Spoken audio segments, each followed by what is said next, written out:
Hello and welcome to Group 12's presentation on Leadership Insights. This is an overview of key insights from our leadership interviews that we have conducted over the past semester. Our group will have 4 presenters today, including myself, Jessica Cruz, Robert Becerra, Mike Hicks, and Justin Cooper. So starting out with our agenda, we're going to first review an overview of our questions. We won't touch on every single question that we use with our interviewees. We'll actually just have a few questions that we focus on as our key themes. So we'll go over those, and we'll also discuss our interviewee demographics. So our interviewees, how many we had, the industries that they came from, as well as their education levels. We'll spend the bulk of our time in leadership key insights. This is really where we're going to dig a little bit deeper on those key themes and introduce you to a few of our interviewees. And then finally, we'll move into those final conclusions and our takeaways from our interviews from this past semester. So first, we'll go over our demographics. So like I mentioned, we had 12 total interviewees. All of our interviewees actually span quite a few different, really diverse industries. So it was really interesting to get experience from a lot of different industries and hear from leaders throughout those different fields. Our leaders also had very varying education levels. So we did have quite a few bachelor's degrees, but we also had some masters, some with their MBAs, and we did have one with a medical doctorate degree as well. In addition to different industries and education, we also had our interviewees span over many different levels of experience with leadership and many different years with experience. So that was quite interesting as well.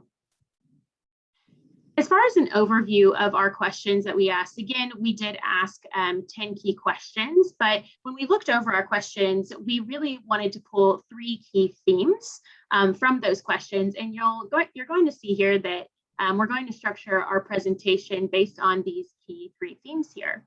So the first one is, how did our interviewee become a manager and prepare for their leadership role? Then we'll move into talking about what are their most significant leadership lessons learned and how are they continually honing the leadership skills as they're currently in their positions. And then lastly, we'll talk about how their leadership style has been impacted by those who are key influencers or mentors in their leadership journey. So now to start us off in talking about preparation for leadership, I'll pass it over to Robert. Thank you so much, Jessica. Now, in prepping for leadership, all of our interviewees had similar answers to the question, how did they become a manager and how did they prepare to enter that position? That included training opportunities that were sought to expand skills and assets.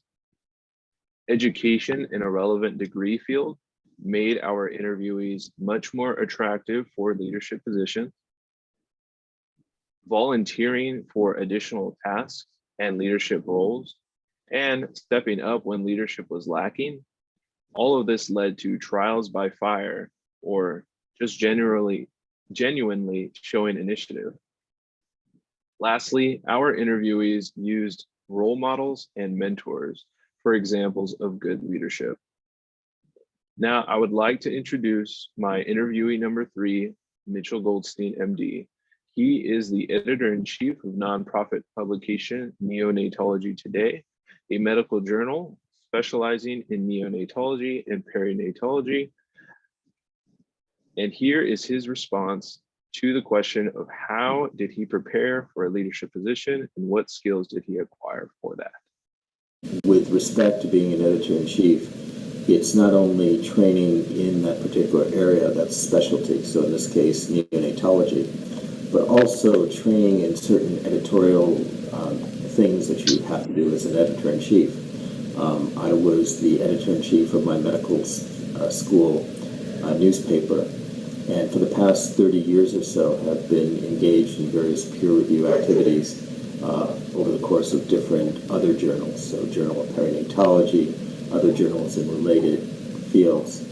In terms of the responsibilities, in terms of delegation, management, and so forth, these are things that I never acquired while I was in medical school, and something that I really felt deficient in because, again, you really have no idea of how the business of a journal works until you're actually conducting the business of a journal. And for that reason, I went out and I decided that I would probably need more financial experience to deal with this. I actually went out and got an MBA in order to help me out with this particular endeavor. And it's been interesting, it's been insightful, and more importantly, it's taught me a lot of things that I really wouldn't have realized about the operations and the, I guess you could say, the workflow that you really need to have an understanding of to be successful in this kind of venue. Now here is Justin Cooper. Great, thanks, Robert. So a few of the questions that we asked were around leadership lessons learned. And as expected, when interviewing 12 seasoned leaders, we had quite a few interesting responses. But there were three common themes that we came across. The first is that a respectable leader will only ask employees to perform the tasks that they're willing to do themselves. No leader is above the team of the work of their team, and jumping in and doing the work alongside them is going to go a long way in building trust with the team members. The second theme that we pulled from the interviews is that you must, as a leader, you must provide the right tools and resources to empower your team. This in turn will allow the team to produce well. They'll meet quotas, they'll accomplish tasks, they'll successfully complete projects. And it's really the manager's job to remove roadblocks and give employees what they need to really get the job done. And then finally, the third item that we wanted to touch on is that the most important element to a team functioning well is going to be that the leader is transparent and communicating effectively.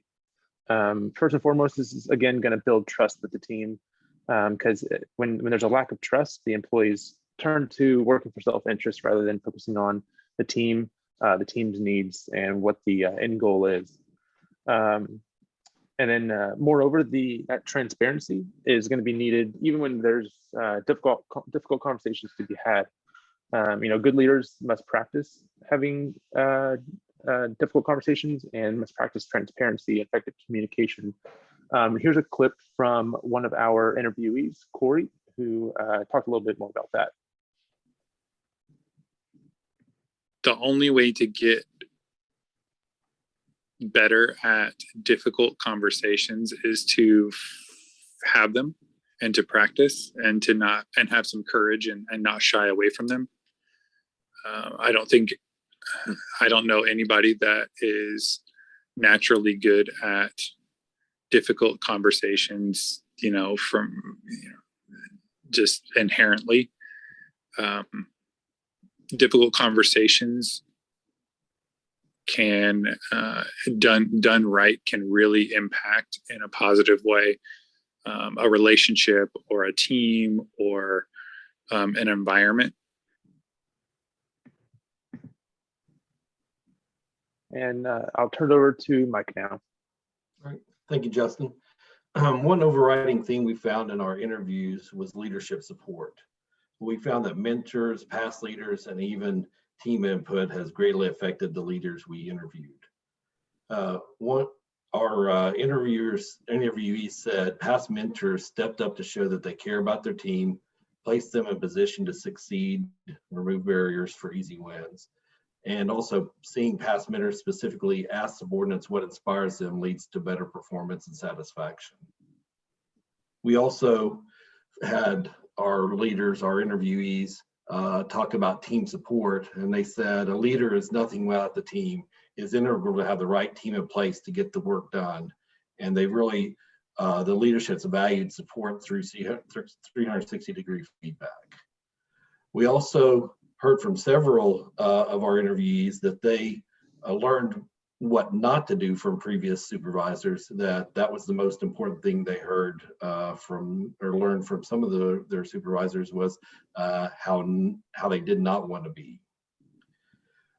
Some of our leaders looked at other leaders in other industries to learn from what they did, what their philosophies and strategies were. We also had one leader say that early in his career, the president of the company would walk around on Friday afternoon and sit in employees' offices and just talk and get to know them. It showed he cared, And he said it had the greatest, that company had the greatest loyalty of any company he'd ever seen. Here's a clip from David Dunham, the CEO at Unit Corporation, talking about what made his mentors, how his mentors, what they meant to him. And I had a great mentor in Bill Hobbs, who was the president of the trading group there. And kind of early on, they had identified me as a potential leader. And so they put me in some leadership programs that Williams had. And ultimately, well, they paid for the Masters in Finance program from Tulsa. And then, fast forward to 2007, they sponsored me to get my MBA from University of Pennsylvania, the Wharton School of Business. So in terms of education, I pursued 2 master's degrees to be helpful in business, 1 master's in finance, 1 master's in business administration. I had a great mentor in Bill Hobbs at Williams, and then established what I think probably ended up being an even better mentor in one of my professors from Wharton, a man named Terry Lapierre. He's somebody who I'm still in contact with on a daily basis, and in fact is probably the primary source of career advice for me since my father had passed in 2004. So it's a pretty valuable relationship to me. But I'd say, mentorship and then the additional schooling has been a lot of what has helped me feel prepared for where I am today. Now I'll turn it back over to Jessica. Thanks, Mike. So a few final conclusions that we'll leave you with, and we covered quite a few key themes today, but our final conclusions here are really the key takeaways that our group took from doing these leadership interviews over the past few weeks. So the first one is that those leadership styles really differ amongst individual managers, and that we don't have a single style that's universally successful. And this really comes from the fact that leaders come from different backgrounds, different temperaments, and they're just different individuals. It's also to be noted that leaders will often change their leadership style to adapt to the individuals that they have on their team. So the ability to be able to tailor their leadership style to different individuals is really important throughout, leading that team. Secondly, communication is huge. It's a key theme across all of our interviews. I think almost every one of our interviewees talked about how communication was foundational to building trust on their team, and that will help you result in seeing great performance from those on your team. Thirdly, the team seeing success is really rewarding to most managers and leaders. This is another key theme that really stood out to us. Again, I think most, if not all of our interviewees mentioned that the reason that they are leaders and that they are in the roles that they're in is because they love empowering people on their team to be better and to develop and to see success themselves. And it's really an interesting shift, from being an individual contributor that you want that win for yourself to when you're a leader, a win for you is seeing your team succeed. So really key theme for us there. And then lastly, that past mentors and leaders in that profession, we touched on this one quite a bit. In that profession helps model good leadership and inspiration for what to do, and sometimes even what not to do, and really shaping their personal leadership styles. So with that, that concludes our presentation. Really appreciate you taking the time to listen to us today.